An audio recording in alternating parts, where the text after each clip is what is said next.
दूर आकाशगंगा के किनारे एक छोटे से अंतरिक्ष स्टेशन आकाशदीप में डॉक्टर अनन्या शर्मा अपनी दूरबीन नक्षत्रदर्शी के सामने बैठी थीं। उनके चेहरे पर थकान थी मगर आंखों में एक अजीब सी चमक।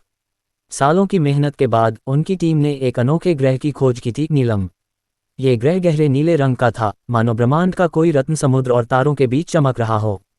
नीलम की सतह पर विशाल मीथेन समुद्र लहरा रहे थे और इसका वायुमंडल ऑक्सीजन से इतना समृद्ध था कि यह पृथ्वी से भी अधिक जीवन के अनुकूल लगता था। लेकिन अनन्या का ध्यान इन सबसे पर नहीं था। उनकी नज़रें उन रेडियो सिग्नलों पर टिकी थीं जो नीलम से नियमित अंतराल पर आ रहे थे।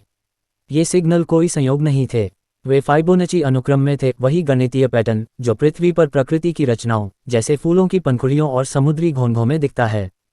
यह क्या है अनन्या? क्या ये कोई संदेश है? उनकी सहयोगी डॉक्टर रिया ने कांपती आवाज में पूछा। अनन्या ने गहरी सांस ली। ये संदेश हो सकता है रिया, लेकिन किसका और क्यों? हमें इसका जवाब ढूंढना होगा। टीम ने अपने सुपर कंप्यूटर प्रज्ञा के साथ सिग्नलों को डिकोड करना शुरू किया। कई रातें जागकर अनन्या ने महसूस किया कि ये सिग्नल सिर्फ गणितीय नहीं थे, वे एक कहानी कह रहे थे। सिग्नलों में एक पैटर्न था जो किसी सभ्यता की उत्पत्ति, उसके उत्कर्ष और फिर उसके अंत की ओर इशारा करता था। यह ऐसा था मानो कोई नीलम से पृथ्वी को अपनी कहानी सुना रहा हो। ये सभ्यता अब वहाँ नहीं है, अनन्या ने धीरे से कहा, लेकिन उन्होंने ये सिग्नल छोड़े जैसे कोई समय कैप्सूल। शायद वे चाहते थे कि कोई उनकी कहानी सुने। इसरो ने नीलम यात्री नामक एक मानवरहित यान भेजा।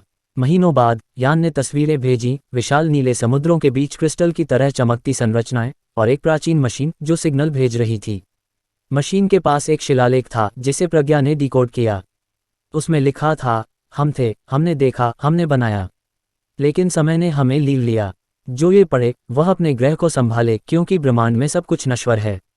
ये संदेश अनन्या के लिए सिर्फ एक वैज्ञानिक खोज नहीं था, यह एक आत्मिक जागृति थी। उसने अपनी डायरी में लिखा, नीलम ने हमें सिर्फ एक सभ्यता की कहानी नहीं सुनाई, उसने हमें हमारी अपनी कहानी दिखाई। हम भी तो उसी राह पर हैं, प्रगति, निर्माण और शायद विनाश। लेकिन अगर हम अब सावधान हुए तो शायद हमारी कहानी का अंत अलग हो सकता है। अनन्या ने अपनी खोज को दुनिया के सामने रखा। ये खबर वैज्ञानिक समुदाय के लिए एक क्रांति थी, मगर आम लोगों के लिए एक संदेश। नीलम की कहानी ने पृथ्वीवासियों को एकजुट किया। लोग पर्यावरण, संसाधनों और मानवता के भविष्य के बारे में सोचने लगे। अनन्या ने एक वैज्ञानिक के रूप में नहीं बल्कि एक इंसान के रूप में दुनिया से कहा, नीलम हमारा दर्पण है। ये हमें दिखाता है कि हम क्या हैं और अगर हम चाहें तो हम क्या बन सकते हैं। नीलम की खोज सिर्फ एक ग्रह की खोज नहीं थी, ये थी एक यात्रा विज्ञान से आत्मा तक, तारों से धरती तक। और अनन्या जानती थी कि यह यात्रा अभी खत्म नहीं हुई थी, ये तो बस शुरुआत थी।